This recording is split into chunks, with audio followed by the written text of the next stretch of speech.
You know what I think is great? Streaming services.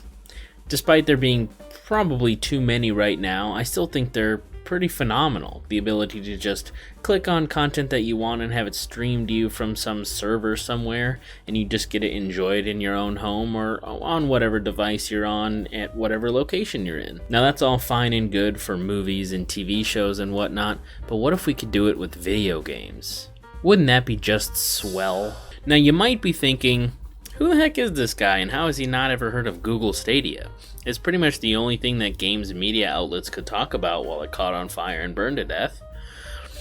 And you've got kind of a point. First, if you don't know who I am, my name is Trickey Dickey and I typically cover virtual reality games, but I've been known to talk about a regular video game from time to time. And yes, you're right, everybody talked about Google Stadia as it crashed and burned at release and nobody really loved it for what it was trying to be. But that's not what I'm here to talk about today. I'm talking about a other giant tech company trying to force its way into the gaming industry. Amazon Luna.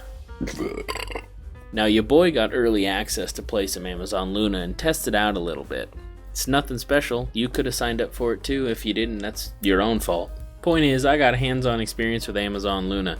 I tested out the desktop app and the browser experience on iOS. Why iOS and why through a browser, you might ask? Well, as you can see, these are my only options. I don't have a Fire TV and they don't have apps ready for any mobile devices, so I tried the Windows app and I tried it in Safari. Now, I only got to try Luna Plus for 7 days for free without them trying to charge me for it, and that short of a time frame doesn't really work with my production schedule. That's why this is a little bit different than my typical content. But I screen recorded everything I did on the Windows app to kind of show you the UI and how the app looks in their catalog, I guess you could call it. And then I took a camera and recorded myself playing with a controller on an iPhone. So you could really get an idea of the latency over Wi-Fi and just kind of how that experience panned out for me. The UI of the app is pretty typical, I'd say, for a streaming service. It looks like Netflix, but for video games. A lot of the games that they were showing were just Ubisoft Plus games. That's a lot of the big titles you see, all the Assassin's Creed stuff and the Far Cry games. So it really tries to push you to get like multiple different types of subscription models. I saw somewhere that they used the word channels a couple of times, so it's going to be kind of a weird situation where I guess you can get packages. I guess it's more like the cable of video games than the Netflix of video games. At any rate, though, the UI is pretty typical. It's responsive and looks nice.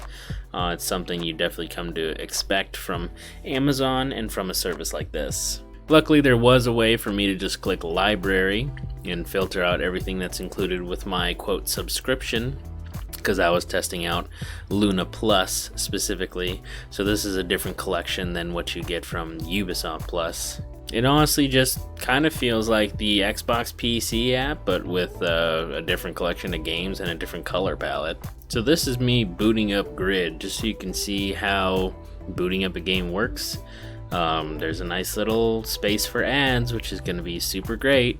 Got to integrate more ads into our gaming experiences. But this is how it looks when a game first gets started and pops up. Keep in mind that this is hardwired with Ethernet on a decent PC and pretty good internet as well. I pay for gigabit speeds. So that's what you're gonna see here is, how quickly the games can pop up. I started out with a driving game for a reason. I've never played Grid, but driving games take a lot of quick responsive controls to play effectively. And that's really the biggest drawback for game streaming services like this. I will admit that I'm not very good at driving games to begin with, but the little bit of latency that I was experiencing over a wired connection is still too much for a driving game to really feel good. Playing games like this just doesn't respond properly like when you play something local. And then you end up finding yourself trying to adjust for that, overcompensating and trying to do things early. Which just also messes you up, and there's really no comfortable medium. The latency is always going to be there, it seems, and that's really the biggest drawback. I mean, the game looks great with this connection. It's streaming to me perfectly. I haven't seen any real stutters or anything at this point. So the visuals are not the problem. The game running obviously is not the problem because it's running on their end. But that control latency is just pretty impossible to overcome. I mean, maybe some games are okay with it, but games like this where it really requires reflexes and a game to really respond to your inputs, you're never going to get a pretty good experience. The game pages are pretty typical. I mean, you've seen online marketplaces for video games before, I'm sure. They're all pretty much the same at this point. Screenshots, information, ratings, that type of stuff. Here's a quick look through the settings. If you're interested in that type of stuff, what's included with the Luna app. You can change the different type of audio outputs. You can't really change any video quality right now, but it looks like that's going to be an option in the future. Everything I did was in 1080p because 4K is just not available yet. And we'll just see how it performs when 4K does come out, I guess. There's a whole section for submitting feedback. Obviously, this is like a controlled beta, like early access or whatever. So they're going to be looking to us to help them make tweaks. That's just the way these things work. Now I'm about to play Control here, and I just want to again illustrate the amount of time it takes to boot up a game from scratch, or I guess start to stream one. The verbiage is not decided upon yet. They're really pushing that Luna controller, I'll tell you that much. But yeah, this is how long I waited for Control. This was not edited at all. I just let it roll. It makes you think they were going into it, but it did stay black for a little while, and then I started getting splash screens. So now we're almost there. One thing I noticed, at least for Control, is that you couldn't really control... Oh, I didn't mean to do that. You can't really adjust any of the video settings or graphical quality settings. So maybe that's just done on their end exclusively, or these are specific ports of the games that don't allow you to do that as a streaming user. I just thought that was kind of interesting. I tried playing Control for a while on the desktop app. It didn't feel bad. I mean, that latency issue is still there. But with this, not high-speed driving, at least, this is just kind of a third-person action shooter. You can kind of self-adjust for it a little bit better, but it's definitely still there. But I mean, the game does look great. It's running very well and streaming to me very well. I mean, it looked good, and again, I didn't really see any visual stutters, at least playing on the desktop app with wired internet. So we'll get to Wi-Fi in a bit, but this is what it looks like now, and it did look pretty good while I was playing. Now, I did hop into Metro Exodus as well, so I'll show you how long that took to run and connect and stream. So really about the same, I feel like, as Control. Nothing amazing. Definitely didn't knock my socks off with how fast it was or anything like that. But, I mean, I know they have to start an instance and run the game or however they're doing it on their end. So, there's not a lot to expect there, I suppose. I did notice the latency was actually worse playing this game for some reason. And it didn't feel like a network change, like it wasn't coming in or out or anything like that. It was just consistently a longer delay than when playing Control. So I'm kind of curious if there's something with the games that makes some worse and some better, because that might be kind of an issue. I had a lot of trouble playing Metro with the latency that I had for this game compared to Control, where the latency wasn't unplayable for Control. And really quick, just for testing's sake to see if the experience was any different, I hopped into Chrome and tried playing over a browser on the same PC, same everything else, just using Chrome as a browser to access Amazon Luna instead of the desktop app.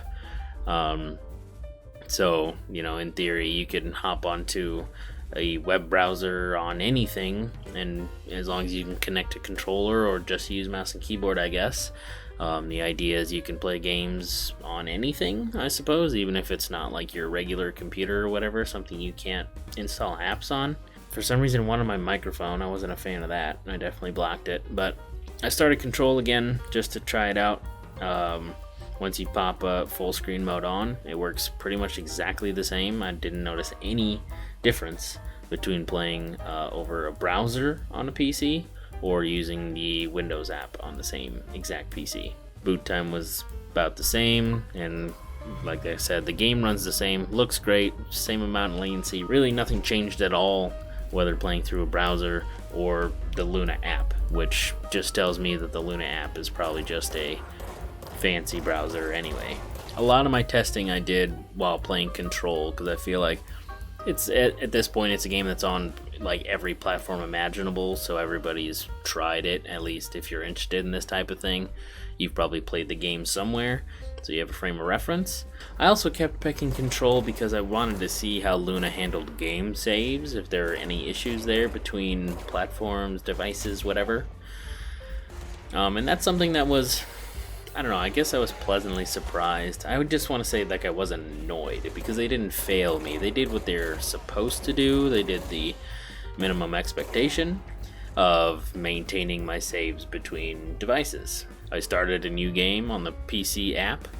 I was able to continue my game in the browser, and later, when we get to it, I was able to continue again through a browser on an iPhone.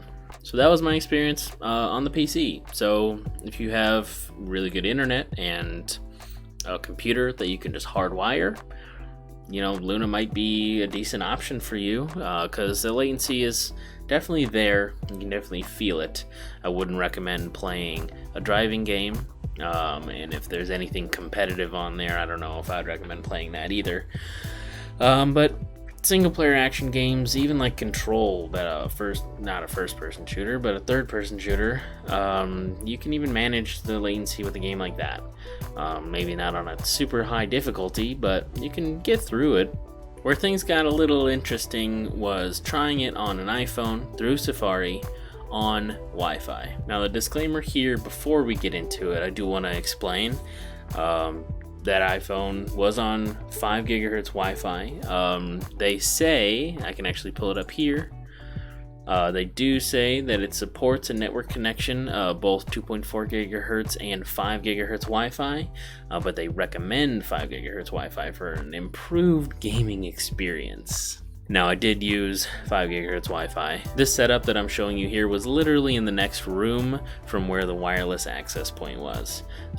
Basically, that green screen you see right there, behind that wall is where the wireless access point is. So, outside of being literally right next to the antenna, this is a pretty ideal Wi-Fi environment, which is more than a fair shot than we would have to give them. This should in theory work on Wi-Fi anywhere in your home as long as you have decent Wi-Fi coverage. This is one of the best Wi-Fi places that I have. With this view, you can finally see me putting in the inputs on the controller and seeing how long they take in the game. General boot and loading times obviously about the same. It's all on their end really on how that boots. As you can see right off the bat, I tried jumping just to demonstrate the latency. It's obviously not as bad as that famous Destiny clip with Google Stadia, but it's definitely there, and you can kind of see it. And if you watch the joysticks or just see the choppiness of the camera as I turn around different areas, you can kind of see I'm already running into some network type latency issues.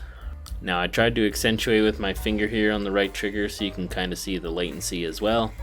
But yeah, this is the first fight I had playing on mobile, and I started really having an issue adjusting for the latency and getting myself through this fight.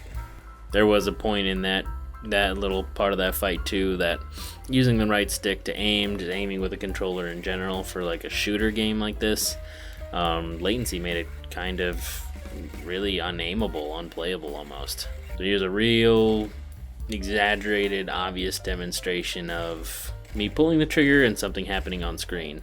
Demonstration of the jump as well. The latency really kicks in when playing over Wi-Fi like this. Now that's all the footage I got. Like I said, very limited window. That's not really how I run things or how I create. But that's what I was able to cobble together and then kind of go over with you guys right now. I think maybe I just don't fully understand this whole game streaming fad that everybody's trying to hop on right now. Conceptually, sure, it's a really good idea, and it would be incredible if it was perfect. But I don't know, I think we're just too far still, unfortunately. I mean, I have very good, consistent internet. I'm lucky enough to live in an area where I can have good internet like that.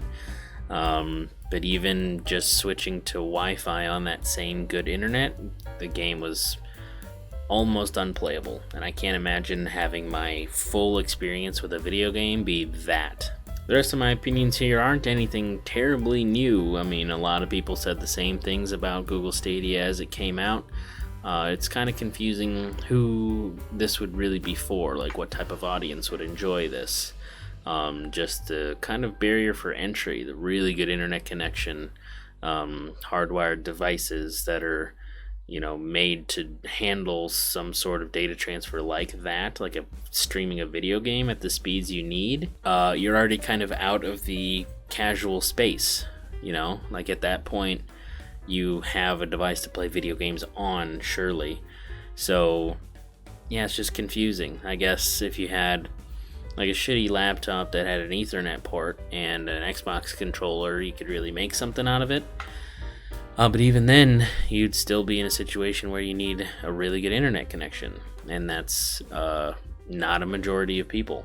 So the one thing I will say comparatively, I never got to play Google Stadia, but I did try xCloud when it was in beta on an Android, and that was actually slightly better than my experience with Luna of late. And I think it was mostly also better because they didn't overpromise. Microsoft was really casual about xCloud, and I feel like they didn't push it as this amazing game streaming experience, like it's perfect and you don't have to have a console or computer anymore, like that's just a thing of the past. This whole narrative that Google and Amazon are trying to push with their streaming services, trying to break into the industry. And because of that, when you underpromise and overdeliver, people are always going to be happier. Whereas with Google, definitely, and with Amazon now, they really try to promise this gaming experience that you can just click play and all of a sudden you're in the game and it's fantastic. Where in reality, like, things aren't even happening as you try to press the buttons, and it's just a frustrating time in general. Just kind of leaves you with a bad taste in your mouth. Like I said, conceptually, game streaming is pretty cool, and it would be great if it worked well. But we're just not there yet, and I don't think Amazon Luna is going to do much better than Google Stadia did. But we'll see, I guess, as it continues to develop and fully comes out in the future. Anyway, thank you for watching. If you also got access to Luna, let me know what your experience was. I know it could be different for other people, so please let me know down in the comments. Or if you didn't get to try it, at the very least, go down in the comment section and let me know what you thought of this little more casual type of content. I really like producing virtual reviews. It's a really nice show project of mine. I have a lot of fun doing it. But if I ever want to cover other topics, I might want to do more of this kind of casual talk to the camera type video at my desk. So let me know if you liked it by clicking the like button down below. If you're new here, please consider subscribing and clicking the bell icon to turn on notifications. It's my personal goal to get this channel to 1,000 subscribers by February, and I'd really appreciate it if you helped me get there. And that's pretty much all I've got. I'll see you next time. Peace.